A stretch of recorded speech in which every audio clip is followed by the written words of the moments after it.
বৰ অসম আমি গঢ় দিম।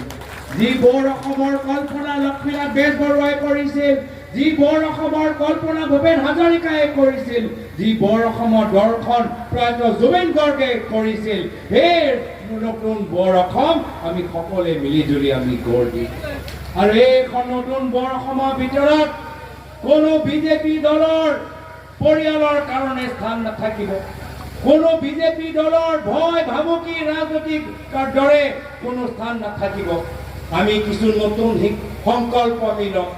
আজিৰ তাৰিখত বিজেপি দলৰ নেতাসকল মুখ্যমন্ত্ৰী হিমন্ত বিশ্ব শৰ্মা ডাঙৰীয়া য'তে ত'তে তেওঁলোকে হিংসাত্মক বিভাজনকাৰী কথাবোৰ ক'বলৈ আৰম্ভ কৰিছে।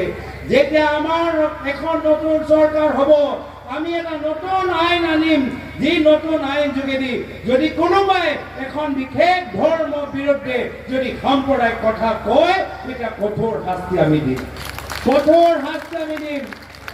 গীৰ্জাঘৰে হওক, নামঘৰে হওক, মন্দিৰে হওক বা মছজিদে হওক, যদি কোনোবাই ধৰ্মীয় অনুষ্ঠানক কলংকিত কৰিবলৈ বিচাৰে, সেইজনৰ প্ৰতি আমি কঠোৰ শাস্তি আমি ল'মগৈ।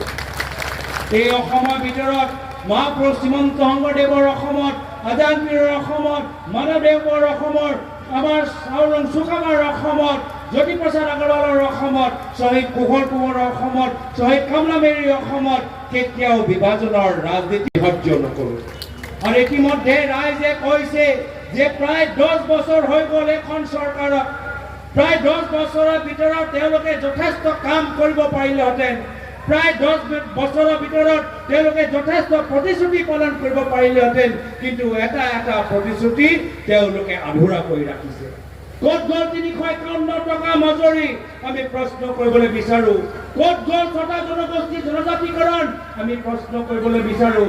ক'ত গ'ল আমাৰ ভূমিপত্ৰক আমাৰ মাটি দিয়া, ভূমি অধিকাৰ দিয়া আমি প্ৰশ্ন কৰিবলৈ বিচাৰোঁ। যোৱা 10টা বছৰত যদি একমাত্ৰ এটাই কাম এই বিজেপি দলে কৰিছে, সেয়া হ'ল নিজৰ ভায়েকৰ ককায়েকৰ আৰু পৰিয়ালৰ নামত য'তে ত'তে বাগান কিনিছে, য'তে ত'তে তেওঁলোকে মাটি কিনিছে। আৰু দিছে নেকি? আজি তেওঁলোকে কৈছে যে আমি 1250 টকা দিছোঁ। এইটো 1250 টকা তেওঁলোকৰ ব্যক্তিগত ধন নহয়, এয়া ৰাইজৰ ধন। আমাৰ দিনতো আমাৰ বিভিন্ন আঁচনি আমি কংগ্ৰেছৰ দিনত আমি ৰাইজৰ মাজত বিতৰণ কৰিছোঁ।